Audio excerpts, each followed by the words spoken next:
Hello everybody and welcome to this playthrough for Master Division with the tournament win for the Namhae Cliffs 9-hole cup. Video sponsored by Golf Clash and Playdemic, and make sure you do subscribe to the channel and also hit that like button. That would mean a lot. Last but not least, add press the notification button as well, so you do get a notification every time we have a new video coming up. Get the best guides on the market by going to patreon.com/golfclashtommy, link directly in the description down below, and follow the info box on the right hand side to get the club distance adjustment, the elevation adjustment, and what ball and club type I suggest you to play with. Have in mind that those are suggestions, you don't have to follow what I do suggest, but there is always a plan behind it. Let's go to hole number 1.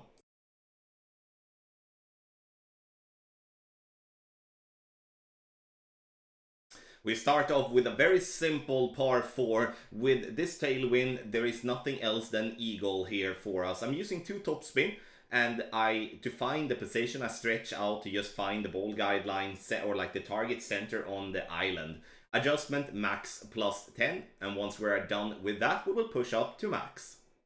Very, very important that you do have the ball guideline pointing straight towards the tee, otherwise you will pull up in a bad angle. I'm using 1.5 ring of overpower with 15 miles per hour. A great right is still going to be fine, but as we can see here, we bounce nicely on the fairway exactly as I wanted to. However though, we do have too much topspin. Sure, I will get myself down towards the fringe for an easy wedge, but I would like us to remove the topspin altogether and play without topspin to land that ball nicely on the green instead. Sure, there is a chance for a hole-in-one, but I play this one for an eagle. So make sure you remove the topspin, play it as otherwise described here in the video, and you will have a much fun time here on hole number 1. One little addition that I can tell you is that we would like to have wind that is 15 to 16 miles per hour if possible. So it would be good to change between a wind 0 and a wind 1 ball with power 5 obviously. Sure, if you do not have any wind 0 power 5 balls, then I would recommend instead to go with more overpower using a berserker ball. Sure, you can use more topspin, but the danger with more topspin is that if you do not clip the rough with more topspin, you will have the risk of rolling over the green and into the water on the back and then go out of bounds. So have those things in mind playing hole 1.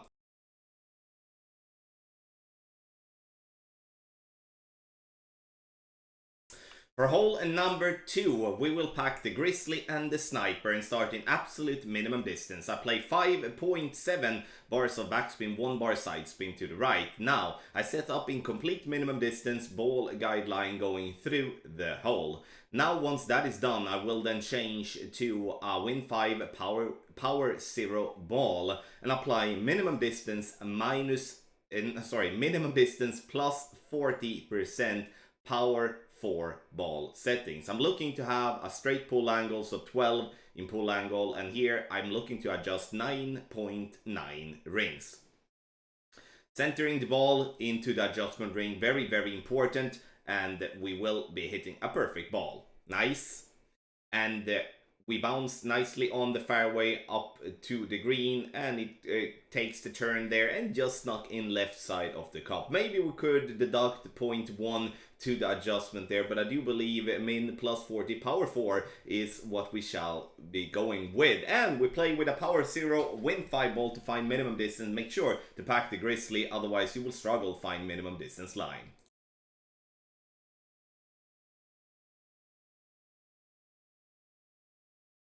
For hole number 3, we're going to play one of the most boring par 5s in the game in my opinion.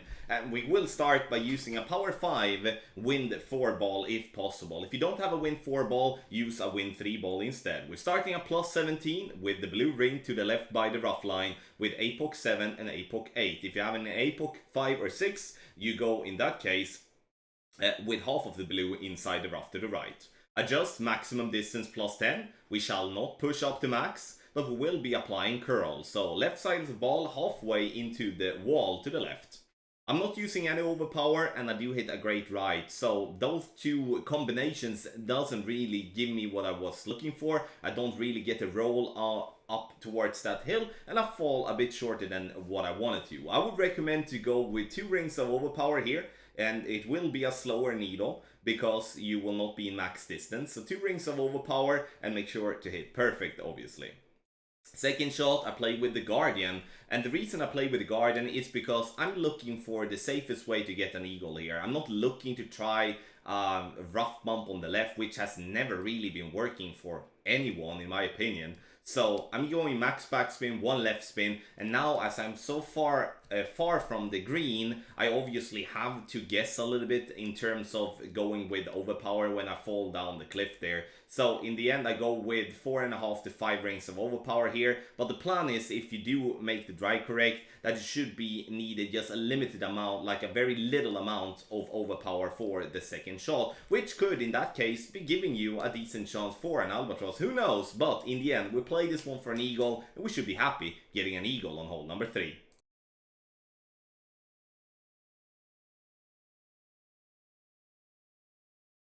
For hole number 4, we will attempt a rough bump, and I will be using 0.2 bars of backspin and 1.5 bars side spin to the right. The landing position is going to be located by using the left side of the yellow ring by the sand trap line and the top right of the blue ring by the edge of the rough. Ball guidelines not really that important, as I will be only looking at the ring's position there.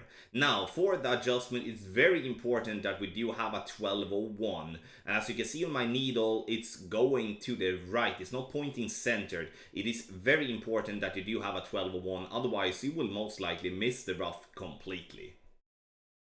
Perfect ball, and we will notice here now that the ball bounces nicely into the rough and it just curves down towards the pin. Good speed, but we will miss in that case on the left hand side. So the thing that I do on the video is that I'm using power 2 ball settings for my 20% over adjustment. I would like us to remove that and play power 1 ball setting instead. That is a difference of 0.2 in adjustment, and I do believe that will be more sufficient playing this type of shot.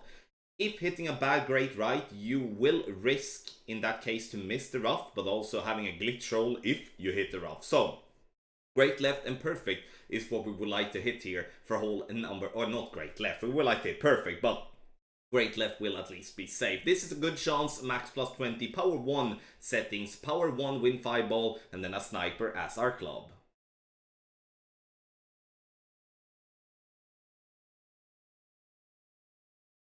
For hole number 5, we do have Ascended Wind, and I will be playing max backspin, 3 bars of side spin to the left. This shot can only be made by using the backspin method with APOC level 6 or better. Sure, you can use a Thor's Hammer or a Thor's Hammer as well, but have in mind that you have less power on that club. I will stretch out to have the full yellow ring inside the rough in max extension. Adjust max plus 10, and then we will push up to max. When we are pushed up to max, we will apply max overpower and half a ball of curl to the left. The thing with this shot is that the risk that we do take is that we, in a worst case scenario, can clip the trees that is on the right side. You can see here we're actually clipping that tree a little bit, or at least it looks like it. I'm not sure if we do, but it looks like it. So have that in mind, that there is a risk obviously taking this shot. And from there, we're going to have a very simple wedge. As you can see here, we use all the topspin that we do have, and we'll be having just a super duper short adjustment here. Make sure that you check for glitchy spot on the green so you don't find yourself in a trouble and miss a simple wedge like this. If you do feel uncomfortable with the Send It version, which obviously again has a risk with it, then you lay up short, you go on the right, and you lay up and play a short iron towards the pin, as we normally do with other type of wind. But I do believe when we do have tailwind, we need to go for it, as in a worst case scenario, once again, we are in the rough or in the sand, and we should still be having a pretty good chance for an eagle regardless. So, hole number 5, a must eagle in my opinion.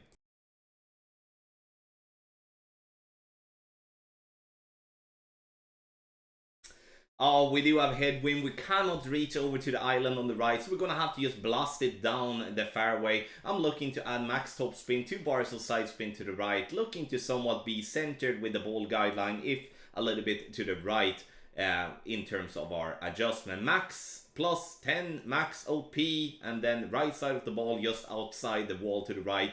Bad great right, but you will notice that we do have a lot of room and we'll bounce nicely on the fairway here, getting the ball down the fairway as we want to. If you do have a low level type of driver, which means that you don't have as much topspin as an Apocalypse level 6 or better, it would be recommended to use a power 5 ball instead, or maybe a topspin boost ball or something like that. We just need to get it down there because honestly, this shot needs work, obviously, but at the same time, I'm not really looking to get this one to drop. It is an extremely tough one, and if I push it harder to be on the right, maybe a rough bump or something, I might miss the rough, and that would cost me a safe eagle. This is a hole where we do have tailwind, the albatross is very likely, but when we do have crosswind or headwind in any shape or form, it's going to be extremely rare and often going to take a lot of time to dial in. So I'm going to play this one for an eagle, and that's what I'm going to do. Just not take any risk and focus on the other holes to get myself some drops.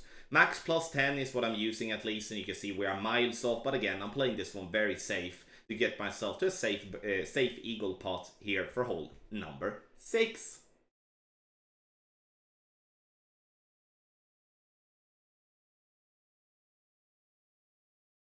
For hole number 7 obviously, we need to use as much topspin possible, and I'm lucky to have the Thor Sam 11.8. Those of you that aren't that lucky, you play with the driver that gives you the most topspin. Using the ball guideline to position the target, which is going to be straight down the fairway, and I'm using a 3-point ball here, or like a stat as a 3-point ball, which is wind 5, power 3, side spin 1. Adjust max plus 10, and then I will be applying a little bit of overpower to just push the ball a little bit further up. Approximately 1 ring, but here again, if you have less topspin, you could go 2, even 3 rings with this type of shot. The ball comes in and rolls very nicely, and this is actually a very perfect position at the yardage number 398. From 398 we play in absolute minimum distance of our club, so make sure that you do have a short iron that gives you a good ball guideline. It could be the Thorn, it could be the Hornet, it could be the Falcon, but I recommend the Falcon, especially when we play in Master. 1.5 bar backspin, make sure that the ball guideline go to the pin, not just short of hole, because then you will risk going short as well. I do adjust minimum distance, no elevation for this shot, which is 3.8 rings. And you will notice that we are very, very close to miss this shot on the right hand side. So a little bit lucky to get this ball to drop, but again, if we do tweak and make ourselves a minimum distance minus 5%, we should be having a much better time in terms of, you know, not being so close to miss on the right hand side. For those of you that do have the possibility to play with topspin boost ball, I'm going to show you a drive, and we're going to talk a little bit about that. So if you do have the possibility to play with the Virtuoso ball, then you will obviously have more topspin to use. It's still a power 3 ball as we played with the 3-point ball before, so even if you fall short, you still have the possibility to play from minimum distance. So adjust, I play max plus 10 here, and once that is done, I will be applying overpower. And here I will go 2 rings of overpower with this ball. Here I'm really trying to push this to get as close to the green possible.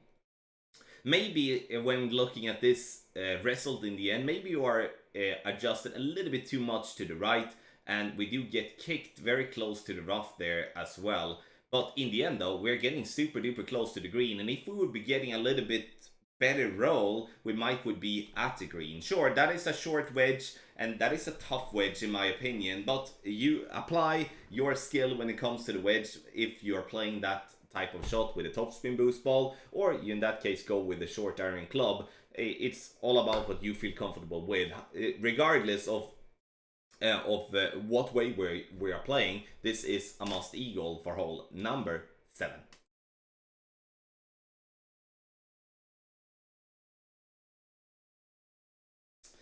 Oh, I really don't like this hole. Hole number 8, par 3, max backspin, 2 bars of side spin to the right. And we're looking to, in this case, have half of the transparent grain inside the rough and the rest on the fairway. Ball guideline pointing towards the hole, but then a little bit short. 8.3. We are adjusting medium distance with a 35% over adjustment here. And then we're going to obviously try to hit perfect. which we don't with a great left. And looking at the outcome here, we see the ball bouncing and still missed to the right side of the pin, if not just barely. So maybe we will look into adding an 1159 to this adjustment here to just help our ball to get to the left there. In the end though, this is going to be a difficult par 3, and getting a drop here is definitely going to be a massive bonus. I'm not spending that much time on hole number 8, as I do believe we have many good drop opportunities here, but this should at least give you a safe birdie to end it on the par 3 side.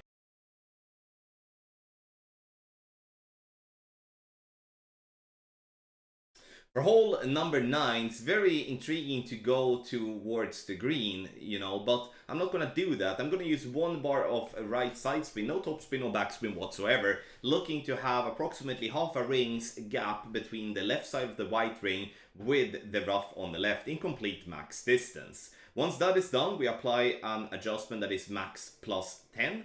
And we will push up again to max. Very important that you have the ball guideline pointing straight towards the tee when you push up to max. Max over power, and we apply 0.25 of the ball outside the wall to the right and trying to hit perfect. This is a risky drive where a bad drive would put you into the rough or into the sand. But the plan is to position ourselves before the rough and the sand there in the center and have a short iron towards the pin. Second shot, we play with the Falcon, and here I'm first looking to do a rough bump, but the needle was very glitchy from that spot. Maybe the rough bump will be in play if we go a little bit more to the left with our drive, but again, I'm not going to play with that glitchy area. There you can see a good spot, but we don't really have the side spin for it there. So I'm looking to use backspin here, a little bit of side spin, and then use the red ring to be flushed by the rough there at the bottom. So adjustment from here, I play in this case in between medium and maximum distance of my club. No elevation, so it's very important that you do estimate your club distance before you take this shot to make sure that you do have the correct adjustment applied. And I'll play with a Falcon. Sure, hole number 9 is not a hole where we look for an albatross, but it's always very nice when we get it. A little bit lucky hitting the pin to drop down, but I'll take that all day and every day, and that's obviously huge when it comes to tiebreaker to get an albatross for hole 9. Thank you so much everybody for watching this playthrough for Master Division with the tournament win for the Namhae Cliffs 9-hole cup. And I hope you learned something, I hope you got some help. Make sure that you do subscribe to the channel if you haven't done that already. Video sponsored by Golf Clash and Playdemic. A massive good luck in the Namhae Cliffs 9-hole cup.